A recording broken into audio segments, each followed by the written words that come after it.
Hello everyone, my name is Byungmin Kim from the Triple IXR lab. Today, I'll be presenting the paper DepthCues evaluating monocular depth perception in large vision models in CVPR 2025. This research focuses on evaluating how large vision models understand depth by analyzing their perception of six fundamental monocular cues. Let's begin with the introduction. It is known that large-scale pre-trained vision models have revealed their high-level geometric understanding. This observation leads to the central question of this study. Then, how does depth perception arise in these large vision models? Studies suggest that humans infer monocular depth using various visual cues. These cues, as shown on the right, include occlusion, relative size, and linear perspective or something. But a critical gap is that existing benchmarks do not investigate a vision model's understanding of these specific visual cues. To understand this paper, prior knowledge of monocular visual cues is required. Monocular depth cues are visual cues that allow us to perceive depth and distance using only one eye. These are the well-known monocular visual cues that humans use. First, occlusion. This is defined as when one object partially blocks another, the blocked object is perceived as farther away. And the relative size, it's of two objects known to be the same physical size, the one that appears smaller in the image is judged to be farther away. And light and shadow is the direction of illumination and the pattern of cast shadows are interpreted to infer surface relief and relative distance. And texture gradient. This means that surface textures become denser and finer with increasing distance, providing a gradual cue to depth. And linear perspective is parallel lines appear to converge toward a single vantage point, signaling increasing depth along their axis.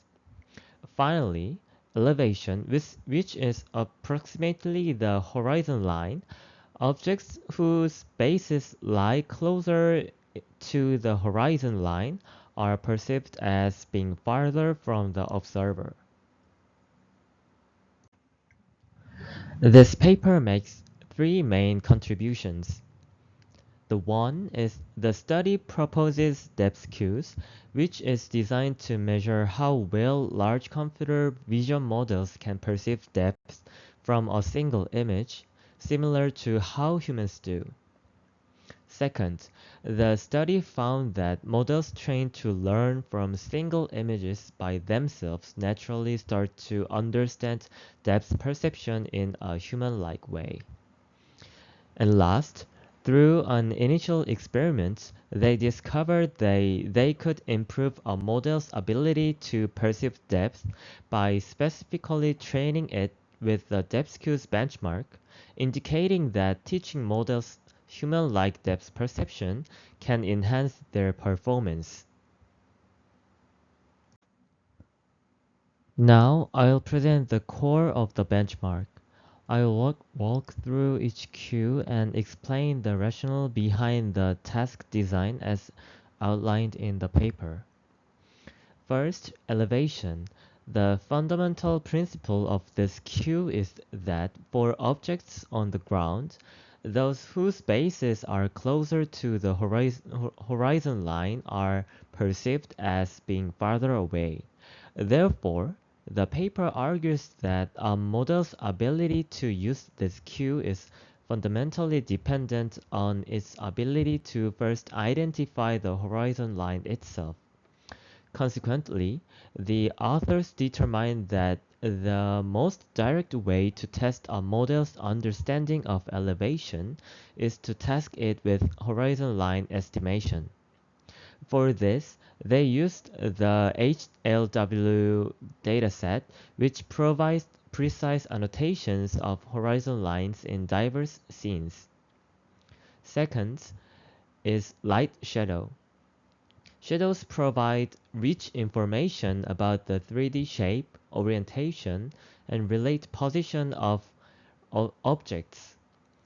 A model that truly understands this cue must recognize the physical cause and effect relationship between an object and its shadow. It is not enough to simply identify a dark region. For this reason, the authors designed a task of associating an object with its corresponding shadow. The model is given an object A and a shadow B, and must determine if B is the correct shadow cast by A. This design forces the model to reason about the geometric relationship between them, testing a deeper level of physical understanding.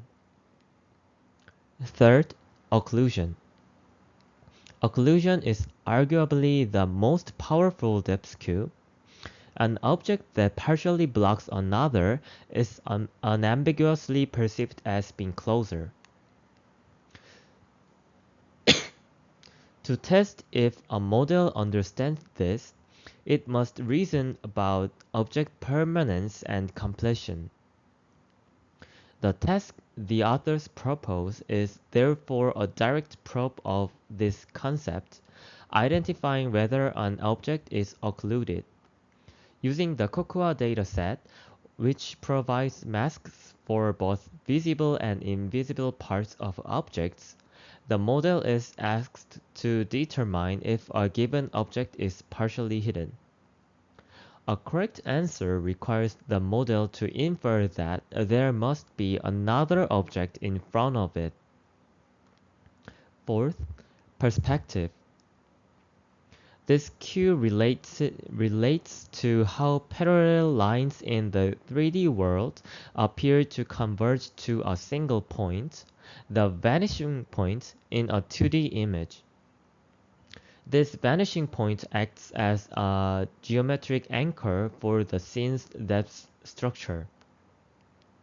Therefore, the paper posits that the most quantitative and fundamental way to evaluate a model's grasp of linear perspective is to task it with vanishing point estimation. The model must predict the precise coordinates of the dominant vanishing point, directly testing its internal model of 3D to 2D projection. Fifth, size. Humans use their prior knowledge of the real-world size of familiar objects to judge distance. An object that appears small but is known to be large in reality is perceived as being far away. To test this specific reasoning, the task cannot be about the object's size on the screen. Instead, the authors propose a more challenging task, determining if object A is physically larger than object B in the 3D world. This requires the model to leverage its semantic understanding of object categories and their canonical sizes to make a judgment which goes beyond simple visual comparison. Finally, texture gradient. This cue describes how the texture on a surface becomes visually denser and finer as it recedes into the distance.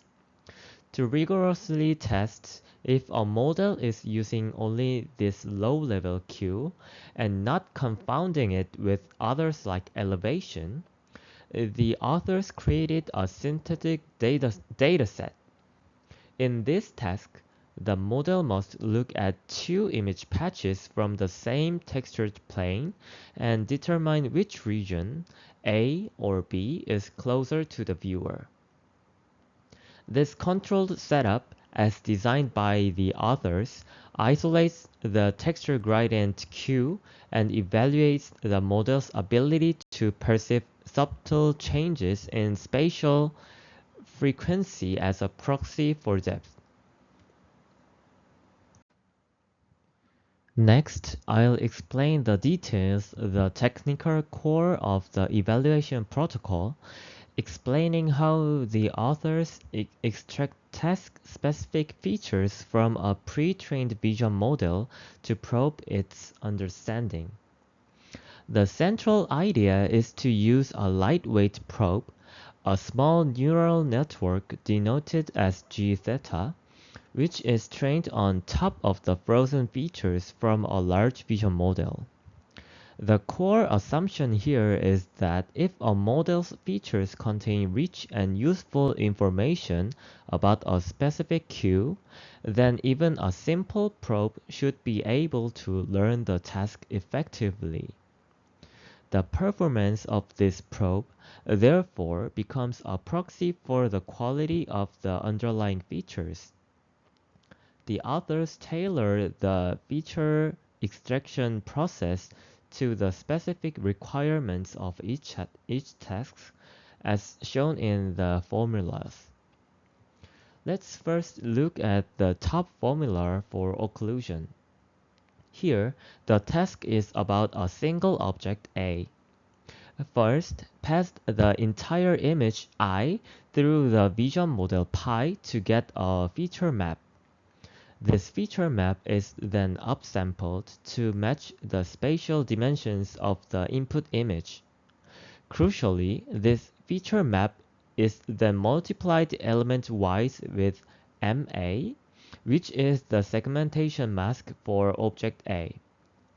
This step effectively isolates the features that correspond only to the pixels of object A.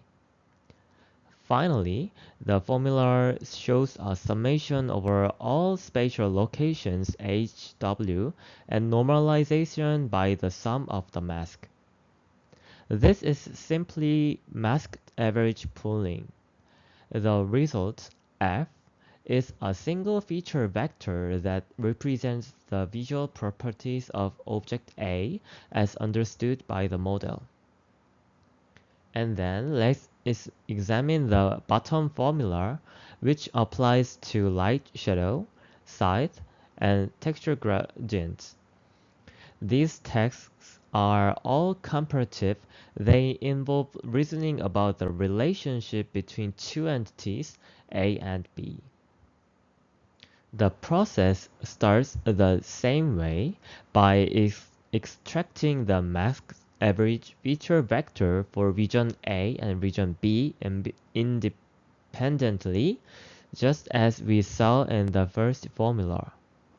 The key step here is the subtraction. The final feature vector F is the difference between the feature map of A and the feature map of B. This is very intentional design.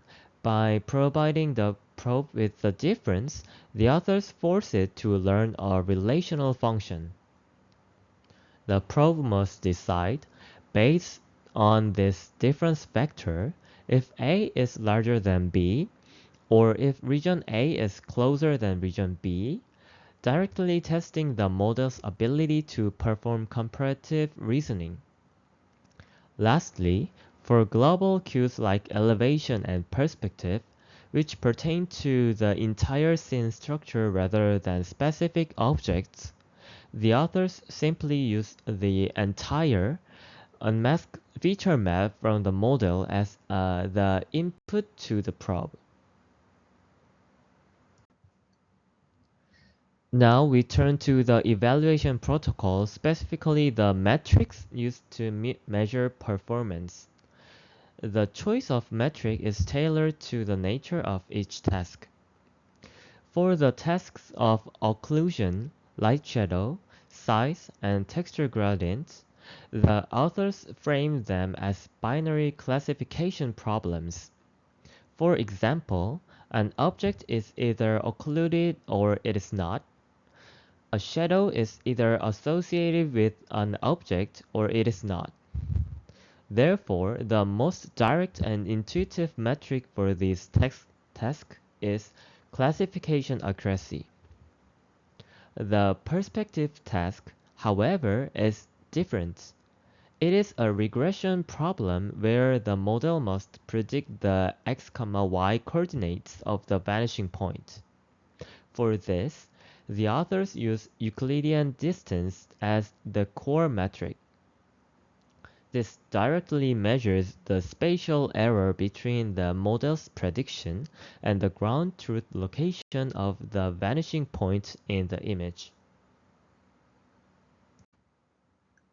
For the elevation task, the evaluation metric is the horizon detection error.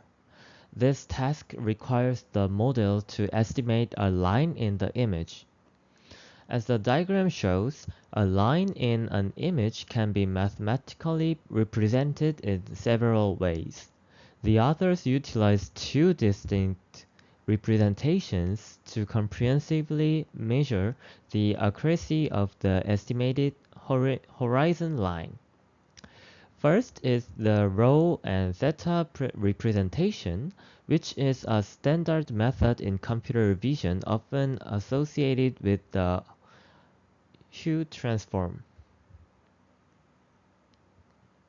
Rho represents the perpendicular distance from the origin of the image coordinate system to the line. Theta is the angle of that perpendicular line with respect to the x-axis. This representation is robust for describing lines at any orientation.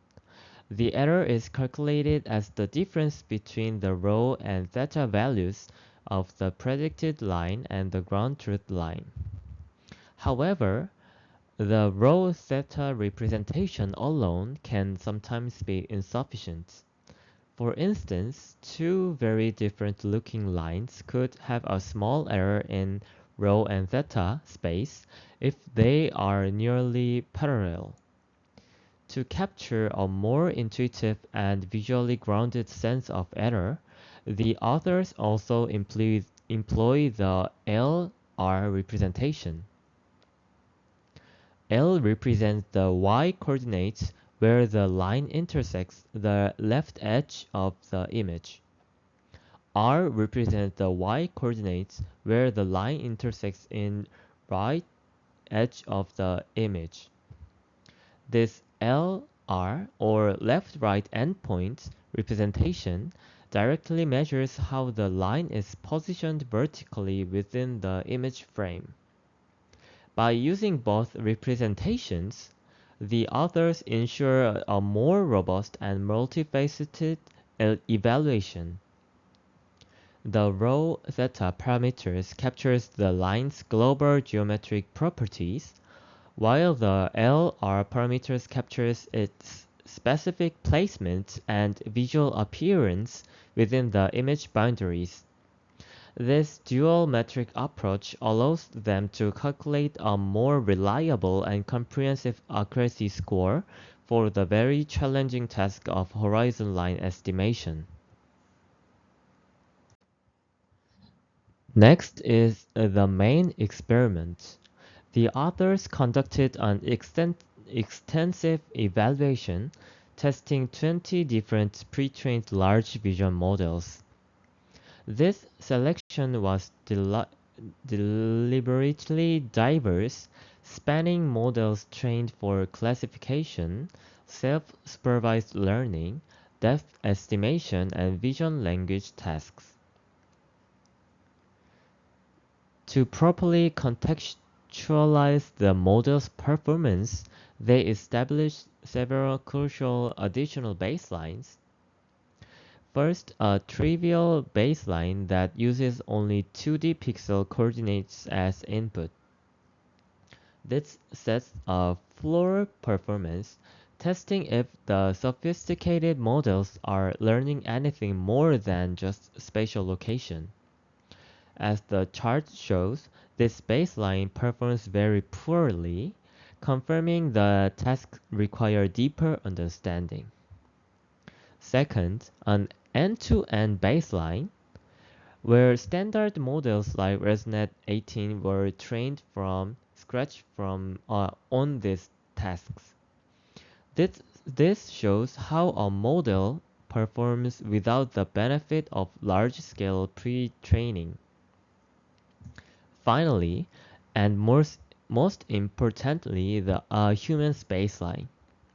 The authors found humans achieved about 95 accuracy, which confirms that the tasks are well defined and readily solvable by a system with true depth understanding. And to validate their benchmark, they also included an additional task, evaluating the same models on the standard NYU V2 depth estimation dataset. The goal here was to see if a model's performance on the queue correlates it with its performance on a real-world downstream depth task.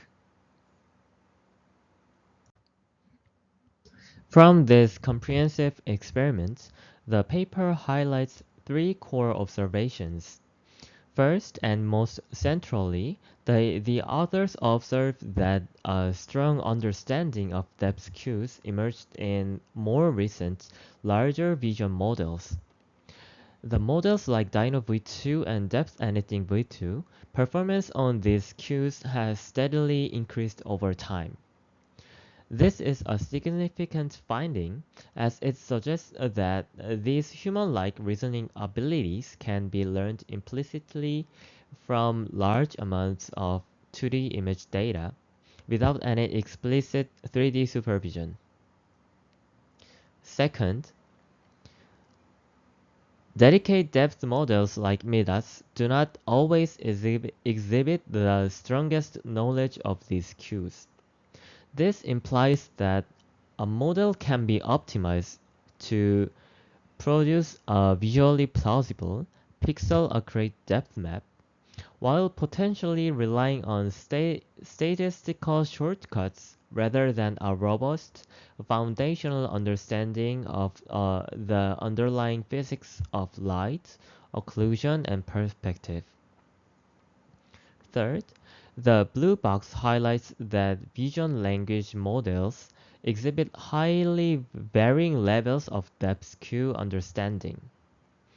For instance, the well-known CLIP model performs poorly on these geometric tasks. In contrast, SIGLIP, another VLM trained on significantly more data, has a much better grasp of these cues.